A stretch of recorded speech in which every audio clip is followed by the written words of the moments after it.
morning! Yes guys, ayan at tayo po ay magbabalat ng pipino. Yes, late upload ko na po ito dahil nung isang gabi ko pa po ito nagawa. Ayan.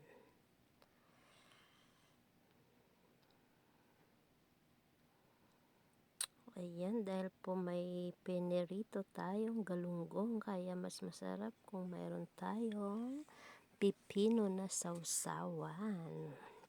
Nakakatakam. Tatakam na ba kayo guys?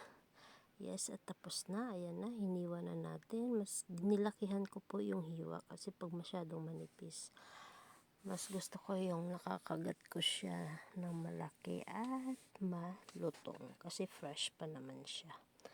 Yes, done na ang ating pagbabalat. Nilagyan na natin ng konting sugar, paminta at suka at konti ring asin. Ayan. Konti lang guys para malasa lang siya.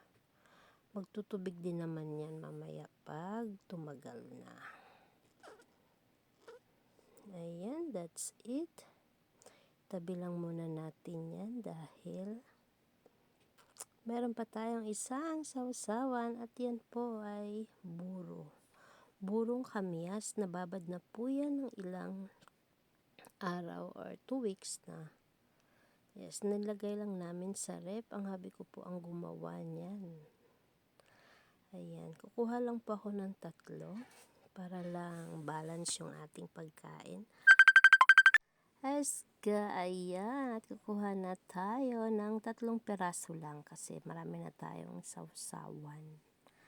Ayan, lagyan natin yan po yung juice niya talaga. Hindi naman namin siya nilagyan ng tubig.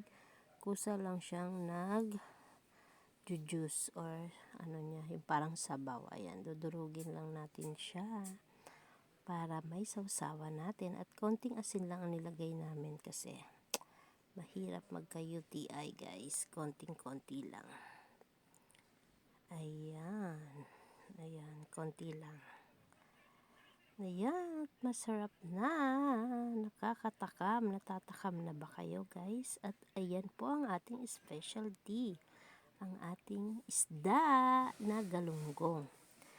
Yes, maraming salamat po sa inyong panonood ng ating video. Bye guys!